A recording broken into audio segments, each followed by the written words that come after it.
Okey, baik. So kita akan lihat berkaitan dengan soalan nombor 1 dan kalau boleh kita jawab sama-sama okey. Okey. So kita akan lihat bentuk-bentuk soalan daripada bab 1. Okey, contohnya begini. Okey, kita lihat nombor 1. Okey, maklumat berikut berkaitan dengan situasi dalam ekonomi di mana syarikat Bata telah pun menambah bilangan pekerja untuk meningkatkan pengeluaran barang pada musim perayaan bagi memenuhi permintaan orang ramai. Baik, so di sini soalan dia, apakah masalah asas ekonomi yang telah diatasi dalam situasi tersebut? Soalan macam ni, dia boleh bagi dua. Sama ada soalan itu iaitu berkaitan dengan apakah masalah asas ekonomi yang telah diatasi ataupun mungkin juga dia akan bagi apakah masalah asas ekonomi yang belum diatasi. Baik. So macam mana nak jawab soalan ini? Baik, apakah jawapannya bagi Adriana? Okey Adriana, agak-agaknya mana satu jawapan dia? Okey. Apakah masalah asas ekonomi yang telah diatasi dalam situasi tersebut? Apakah yang hendak dikeluarkan? Berapa barang yang hendak dikeluarkan? Nombor 3, iaitu bagaimana barang hendak dikeluarkan dan untuk siapakah barang dikeluarkan. Baik, cikgu bagi hint. Seandainya kalau kamu nak jawab soalan ini, kamu tengok ayat tu balik, syarikat Bata telah menambah bilangan pekerja untuk meningkatkan pengeluaran. Dan satu lagi, meningkatkan pengeluaran barang pada musim perayaan bagi memenuhi permintaan orang ramai. Adakah A, apakah yang hendak dikeluarkan dan berapa barang yang hendak dikeluarkan? Okey. Baik. Soalan tanya, Adriana, kalau kamu kata A, apakah yang hendak dikeluarkan? Apa yang hendak dikeluarkan ni? Tak ada. Tak ada. Okey, yang nombor 1, apakah yang hendak dikeluarkan? Soalan ini ada bagi tahu tak apa yang dikeluarkan? Soalan ini dia ada bagi tahu tak apa yang dia keluarkan? Apa produk yang dikeluarkan? Apa produk yang dikeluarkan? Ada tak? Tak ada kan? Tak ada. Bila tak ada, kamu tak boleh memilih nombor 1, tak boleh. Sebab tak ada mention apakah barang yang hendak dikeluarkan, tak ada. Okey. Dan kalau berapa barang yang hendak dikeluarkan, ada tak dia mention berapa banyak barang yang hendak dikeluarkan dalam bentuk kuantiti. Kalau pengeluaran barang ni dia umum. Dia tak mentionkan barang apa. Dia tak mentionkan barang apa. Bila tak mention, kamu tak boleh pilih itu sebagai pengeluaran barang. Tak boleh. Barang tu umum. Apa dia? Kasut, baju, makanan, ayam. Jadi kena spesifik. So soalan nombor 1, apakah yang hendak dikeluarkan? Tak boleh. Tak boleh. Kalau nombor 2, berapa barang yang hendak dikeluarkan, ada dia mention apa-apa kuantiti kat sini? Tak ada. So tak boleh juga. Jadi, kalau yang ketiga, bagaimana barang hendak dikeluarkan? Barang hendak dikeluarkan menggunakan bilangan pekerja yang ramai. So, soalan ini telah dijawab dalam ayat ini. Nampak tak? Bagaimana barang hendak dikeluarkan? Barang hendak dikeluarkan, barang itu dikeluarkan dengan cara menambah bilangan pekerja. Itu maknanya dia gunakan intensif buruh. Itu dah menjawab soalan nombor 3. Dan kalau untuk siapa barang dikeluarkan, dia dah mention kat sini, iaitu untuk ataupun bagi memenuhi permintaan orang ramai. So, bagi memenuhi permintaan orang ramai, itu untuk siapa barang dikeluarkan. So, jawapannya adalah, yang mana satu? Jawapannya adalah 3 dan 4. Boleh faham? Boleh faham tak Damia? Okey, Zarif? Boleh faham tentang soalan seperti ni. Boleh Okey. Itu cara dia. Adriana Itu cara dia. Kena tengok situasi tu. dan perhatikan kata kunci yang merujuk kepada untuk menjawab soalan-soalan ini. Baik, itu soalan nombor 1. Contohnya, kalau kita lihat soalan nombor 2, yang ini. Syarikat ENE, ya.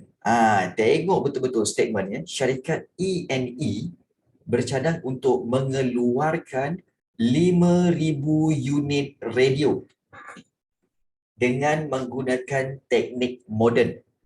Okey, menggunakan teknik moden. So, apakah masalah yang belum diselesaikan? Belum diselesaikan oleh syarikat ENE. Ya, betul Zarif dan betul Adriana. Yang belum diselesaikan ialah untuk siapa barang dikeluarkan. Sebab apa cikgu? Sebab 5,000 unit ini telah menjawab berapa yang hendak dikeluarkan. Berapa yang hendak dikeluarkan. Kemudian radio. Radio menjawab menjawab soalan apakah barang yang hendak dikeluarkan. Dan teknik moden itu bagaimana barang hendak dikeluarkan. Nampak tak? Bermakna soalan A maknanya jawapan bagi apakah yang hendak dikeluarkan, berapa barang yang hendak dikeluarkan, bagaimana barang hendak dikeluarkan telah dijawab. So soalan ataupun masalah yang belum selesai ialah untuk siapa barang dikeluarkan. Sebab tu jawapannya D. Senang kan? Senang sebenarnya. Cuma kamu kena perhatikan betul-betul. Tang mana yang belum selesai, yang mana yang telah diselesaikan. Itu penting. Baik. Kemudian soalan yang ketiga. Soalannya adalah maklumat berikut berkaitan dengan pengeluaran bagi firma X. Pengeluaran bagi firma X. Firma X perlu menentukan teknik pengeluaran yang hendak digunakan sama ada berintensif buruh atau berintensif modal apabila mengeluarkan sesuatu barang. Maka, soalan dia masalah asas ekonomi yang berkaitan dengan pernyataan di atas. Yang berkaitan dengan pernyataan di atas ialah soalan mana? Adakah ini menjawab soalan A, apakah yang hendak dikeluarkan? Ataupun B, berapa barang yang hendak dikeluarkan? Ataupun C, bagaimana barang hendak dikeluarkan? Ataupun D, untuk siapakah barang dikeluarkan? So, yang mana satu? Saya rasa B. Damia dengan Adriana? Saya rasa B. Adriana dengan Damia, apa jawapan kamu? Damia kata C. Dan Adriana kata apa? Adriana rasa jawapannya adalah baik. So kalau kamu lihat, macam Zarif kata, saya rasa B. Zarif, B ni soalan dia ialah berapa barang yang hendak dikeluarkan. Dalam ayat di atas, ada tak dia mentionkan berapa? Ada tak dia mentionkan kuantiti? Kalau kita baca kan, tak ada. So kalau tak ada, soalan B tu, jawapan B adalah salah. Nampak tak? Jawapan B salah. Jadi, kalau jawapan yang betulnya mana cikgu?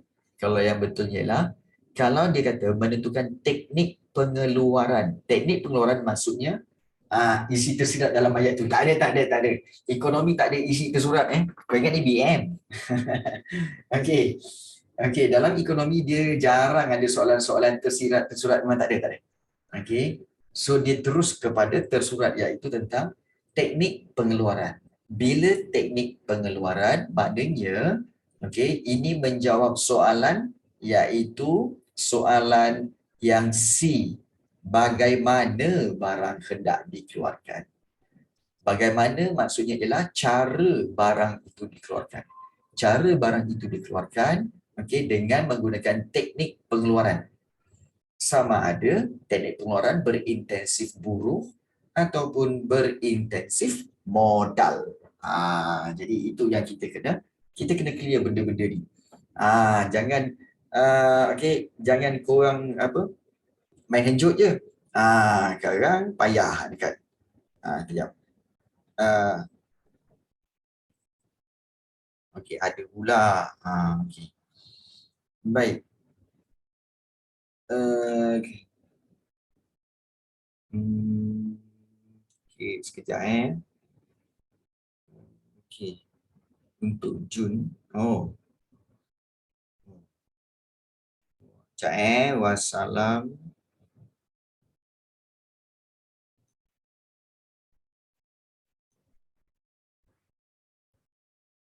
Okey. Okey, so kita lihat. Okey, baik. Okey. So, nombor 3 jawapannya adalah C. Bagaimana barang hendak dikeluarkan. Okey. So, soalan-soalan ini, memang soalan-soalan ini memang famous Dalam peperiksaan, memang soalan-soalan ini memang famous lah. Dia akan tanya.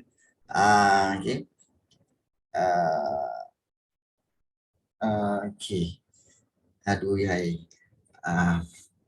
Ada pula lah yang tak faham. Okey. Okey. Kejap. Kadang-kadang ada parent ni yang keliru. Okey. Okey. Sat. Confuse aku. Sat ada parent ni dia keliru sikit tentang banyak perkara. Sekejap. Cikgu ni kadang-kadang kena bagi dia punya maklumat terkini. Kalau tidak sekarang confuse dia. Sekejap. Okey, dah.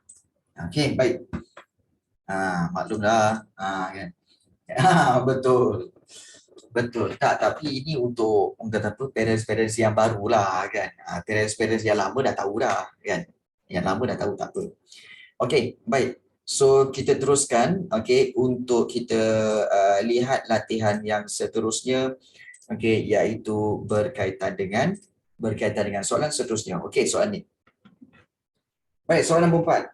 Masalah untuk siapa barang dikeluarkan akan diselesaikan melalui cara apa? Masalah untuk siapa barang dikeluarkan akan diselesaikan melalui okey, baik Zarif. Ya, betul. Okey, ingat untuk siapa barang dikeluarkan akan diselesaikan melalui A, iaitu agihan pendapatan dalam masyarakat. Baik. Agihan pendapatan ini bermaksud apa? Bermaksud range of pendapatan, range income. Bermakna kalau katakan contohlah kita kata pendapatan. Kamu pernah dengar tak? Terms ekonomi seperti apa tahu? Golongan-golongan dia kata apa tahu? Golongan B40, kemudian ada golongan M40 dan juga ada golongan T20. Pernah dengar tak benda ni? Pernah kan? Okey, the problem is korang tahu tak sebenarnya apa maksud dia? Korang tahu tak sebenarnya apa maksud golongan B40, golongan M40, golongan T20? Bukan pasal umur. Adriana tahu tak? Damia tahu tak? Apa maksud golongan B40, golongan M40, golongan T20? Tak tahu kan? Tak tahu Okey, Damia tahu Damia? Okey. Okey, tak pernah dengar Baik. Sebenarnya golongan B40 ni. B40 ini merujuk kepada golongan golongan berpendapatan daripada RM kita kata daripada kosong sehingga ke RM RM3,000 untuk isi rumah. Isi rumah. Ya, isi rumah ni maksudnya apa tahu? Okey, bermakna satu rumah. Bermakna kalau katakan anak bekerja. Okey, bapa bekerja. Mak bekerja. Anak pun ada yang kerja. Jumlahkan semuanya. Okey, pendapatan rumah tu, isi rumah tu masih di bawah 3,000. Maka itu dipanggil golongan B40. Dan 40 itu merujuk kepada apa? Merujuk kepada 40% masyarakat. Maknanya 40% masyarakat kita ni, masyarakat Malaysia adalah berpendapatan 3,000 ke bawah. 40% daripada rakyat Malaysia. Bilangan dia 40% rakyat Malaysia.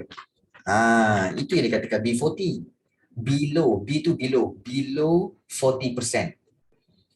Below income 40%. Itu maksud B40.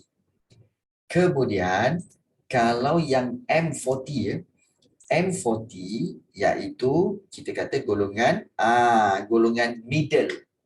Middle ni maknanya golongan pertengahan. Golongan pertengahan. Pertengahan pendapatan dia iaitu maknanya pendapatan dia daripada RM3,000 hinggalah ke RM, kita katakan seperti RM berapa 10 ke 11,000. Lebih kurang dalam RM 11,000 lah. 11,000. Itu golongan pertengahan. Berapa ramai yang ada kat Malaysia? Juga kat Malaysia ada lebih kurang 40%. Daripada rakyat Malaysia adalah golongan pertengahan. Income dia di antara 3,000, income satu rumah per isi rumah. Maknanya gaji mak campur gaji ayah, kemudian campur gaji gaji anak semua 11,000 dan ke atas. Ada yang kata 11,000, ada yang kata 18,000, cikgu kurang pasti tentang itu, tapi memang belas ribu lah. Belas ribu. 11 ke 15 macam tu. Baik, untuk golongan T20, golongan T20 ini iaitu golongan yang kita kata top. Golongan atasan. Kita kata iaitu golongan atasan, iaitu top, biasanya pendapatan dia adalah RM 15,000 dan ke atas. Maknanya ini golongan yang berpendapatan tinggi lah. Berpendapatan tinggi. Berapa ramai yang ada di Malaysia? Di Malaysia cuma ada 20% saja rakyat Malaysia yang berpendapatan 15,000 dan ke atas. Jadi inilah dia tiga golongan. Jadi kalau untuk menjawab soalan tadi, masalah untuk siapa barang dikeluarkan akan diselesaikan melalui agihan pendapatan dalam masyarakat.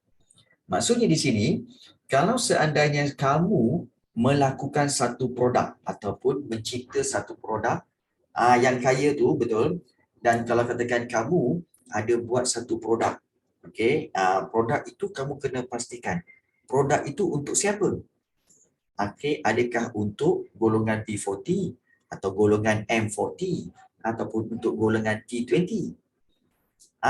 Kena tahu supaya apa? Supaya kamu tahu cara bagaimana untuk mendapatkan pasaran. Sebagai contoh, kamu tahu kan tentang phone Samsung? Samsung ni, cikgu rasa Samsung ni company yang bagus sebab apa tahu?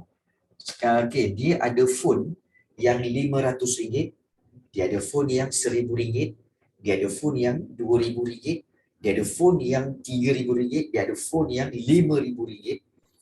Kenapa dia buat banyak model dengan harga yang berbeza-beza? Kerana dia tahu kalau yang RM500 ataupun RM800, phone tu untuk golongan B40. Untuk golongan B40. Tapi kalau ada harganya RM1,500, RM2,500, RM3,000, itu untuk phone tu untuk golongan M40. Tapi kalau phone tu harga RM5,000, RM6,000, itu untuk golongan T20.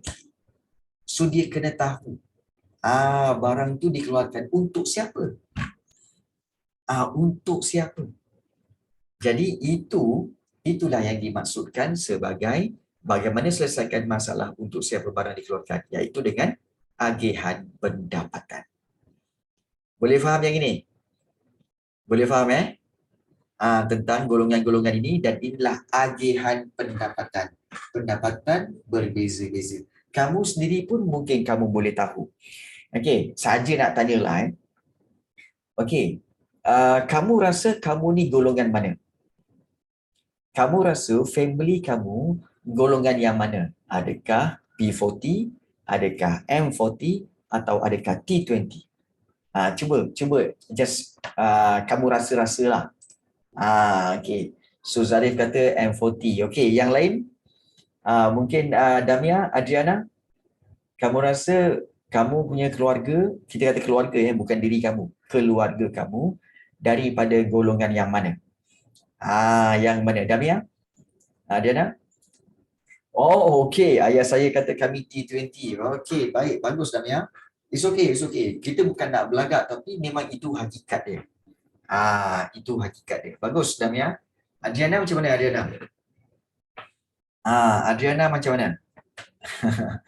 Okey.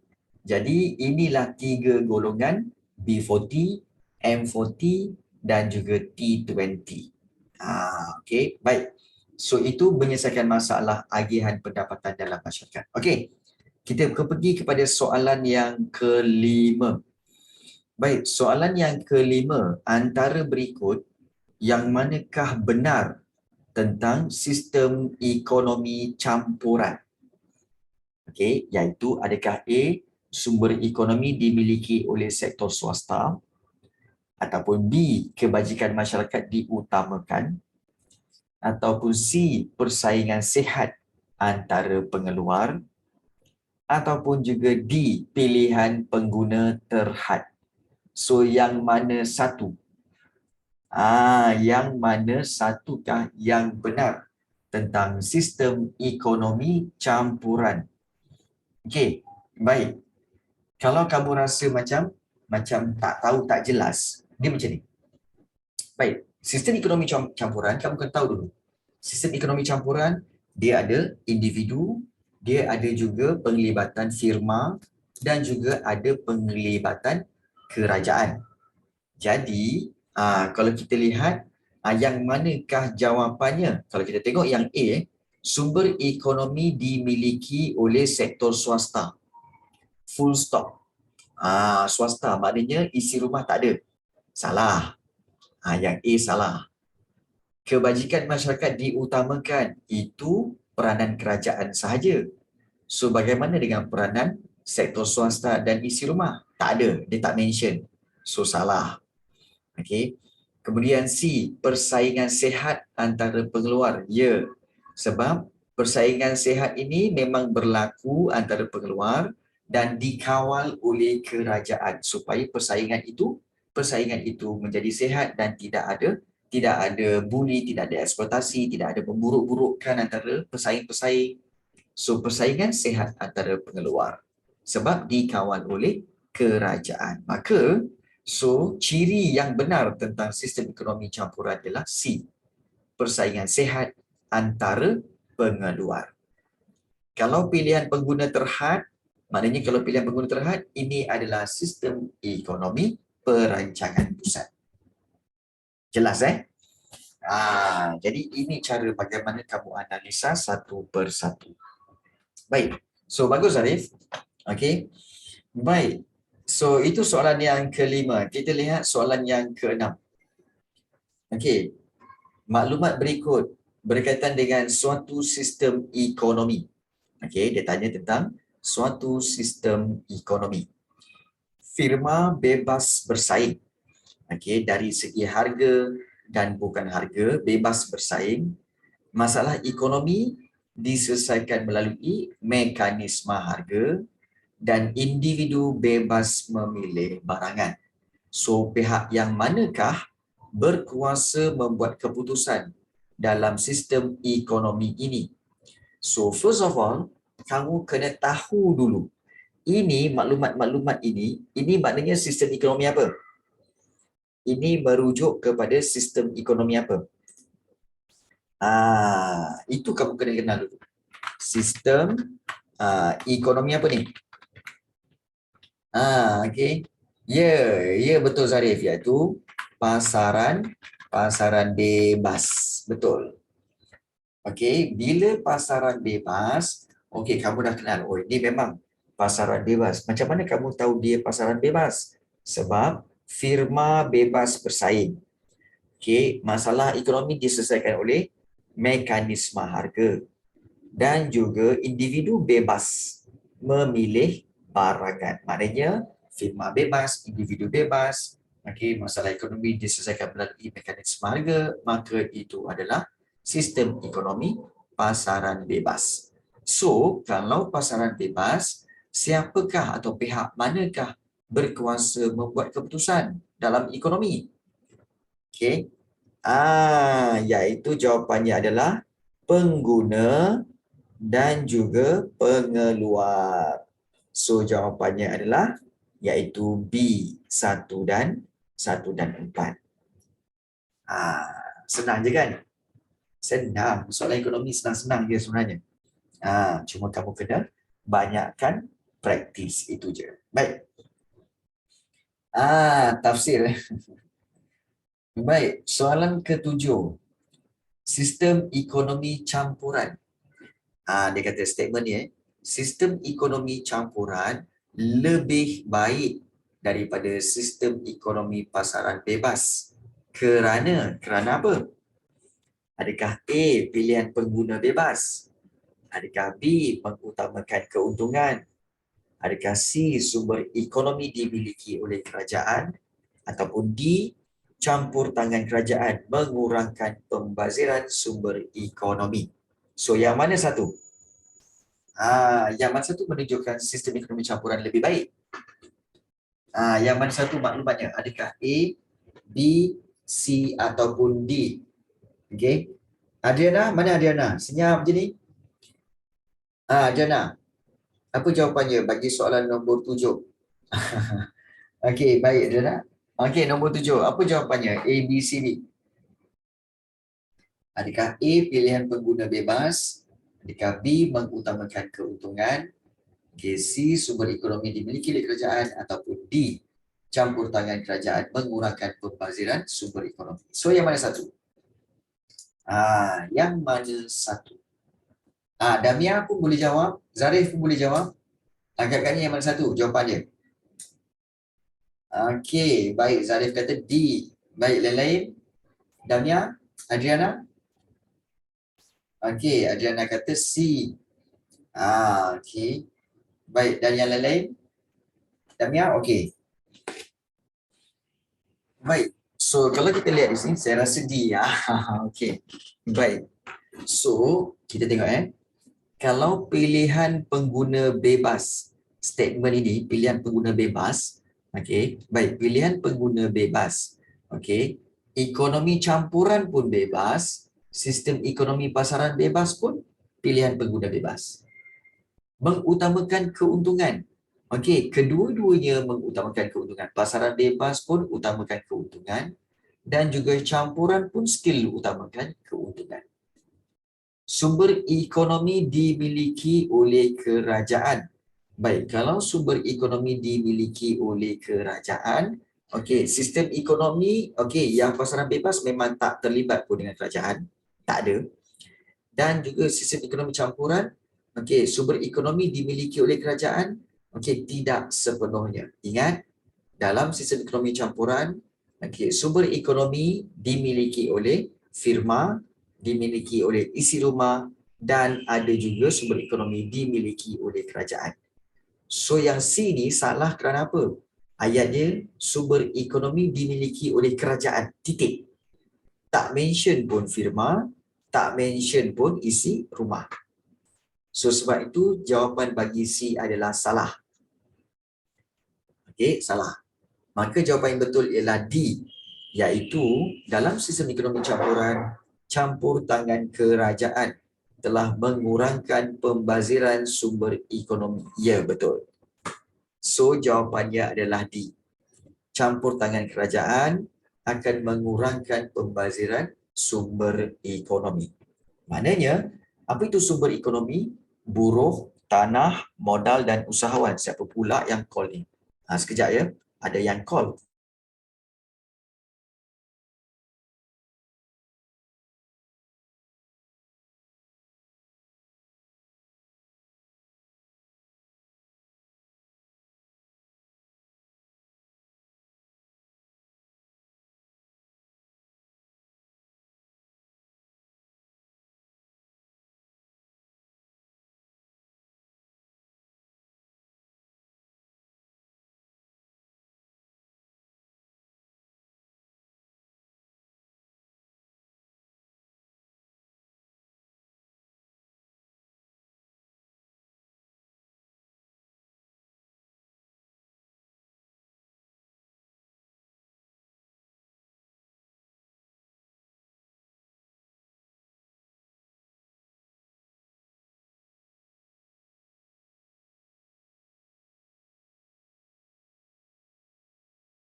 Okey, sorry.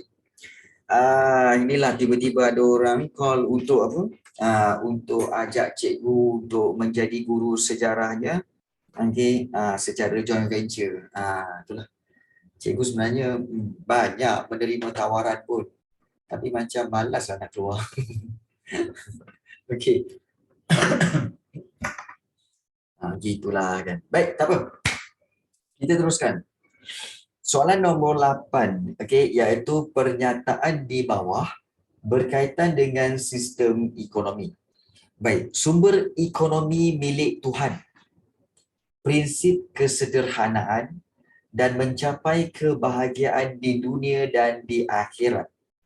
So, pernyataan tersebut berkaitan dengan sistem ekonomi yang mana? Ini kalau korang tak tahu ni, tak tahulah korang ni. Baik, sistem ekonomi mana ni?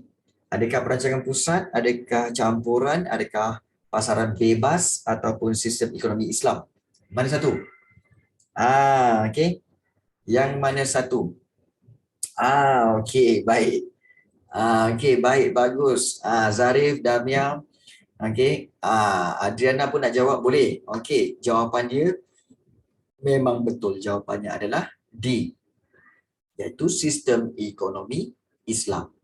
Sebab kalau sistem ekonomi itu tujuan dia untuk mencapai kebahagiaan dunia dan akhirat, maka ini memang tak lain tak bukan adalah sistem ekonomi Islam lah. Ya, senang je. Soalan 9. Baik, antara berikut yang manakah merupakan kebaikan?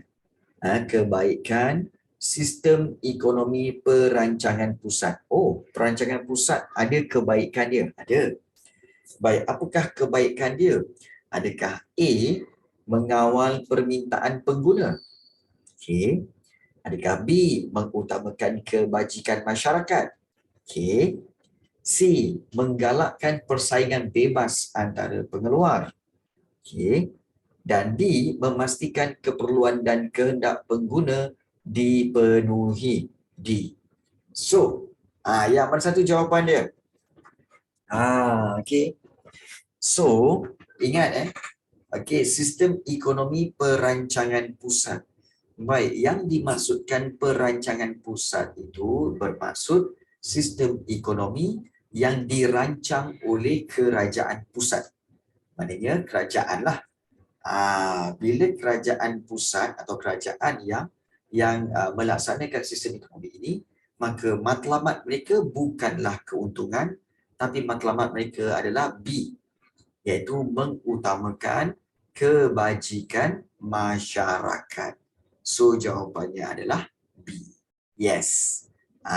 Bagus, Zarif. Okey, bagus. Baik. Dan soalan yang ke-10. Pernyataan di bawah berkaitan dengan suatu sistem ekonomi. Baik, iaitu sistem ekonomi yang mengimbangi motif. Motif tu matlamat. Mengimbangi matlamat keuntungan dan kebajikan. Keuntungan profit dan kebajikan charity. Kemudian menggalakkan persaingan yang sihat. So, bila menggalakkan persaingan yang sihat ini, ini berkaitan dengan yang mana? Adakah pasaran bebas? Adakah campuran? Adakah pasaran, okey, pasaran bebas ada dua dan juga perancangan pusat. So yang mana satu? Yang mana satu? Okey, jawapan ni pasal satu. Okey. So motif keuntungan dan kebajikan menggalakkan persaingan sihat. So yang mana satu ni? Okey, Damia, Adriana, mana satu jawapan bagi soalan nombor 10 ini? Adakah A atau B atau C ataupun juga D? Okey, yang mana satu? Okey, boleh jawab sekarang. Jawapannya apa? Jawapannya adalah, okey. So jawapannya untuk suatu sistem ekonomi ini jawapannya adalah B, iaitu sistem ekonomi campuran. Kenapa cikgu kata campuran? Sebab kalau motif keuntungan, okey, itu adalah dari sudut firma. Dan satu lagi, kalau kebajikan, okey, akan dilaksanakan oleh kerajaan. Jadi, so kerajaan dengan firma bersama-sama okey, menjalankan motif mereka. So, yang itu telah menjadi clue kepada kita untuk mengetahui bahawa itu adalah sistem ekonomi campuran. Okey, sistem ekonomi campuran. Senang je kan? Senang je. Tak susah pun. Right. 11. Okay, kita lihat di sini. Apakah peranan kerajaan dalam sistem ekonomi campuran? Apakah peranan kerajaan dalam sistem ekonomi campuran? Okey, apa itu peranan kerajaan? Peranan itu maknanya fungsi, tugas kerajaan dalam sistem ekonomi campuran. Apakah tugas dia? Okey, tugas dia adalah untuk apa? Okey, memastikan pengeluar barang-barang tidak menimbulkan kos sosial atau memastikan wujud persaingan bebas antara pengeluar ataupun menyediakan barang-barang keperluan, okey, ataupun menyediakan barang-barang awam. Yang mana satu? Okey, peranan kerajaan ataupun fungsi kerajaan. Okey. So fungsi kerajaan okey bagi apa?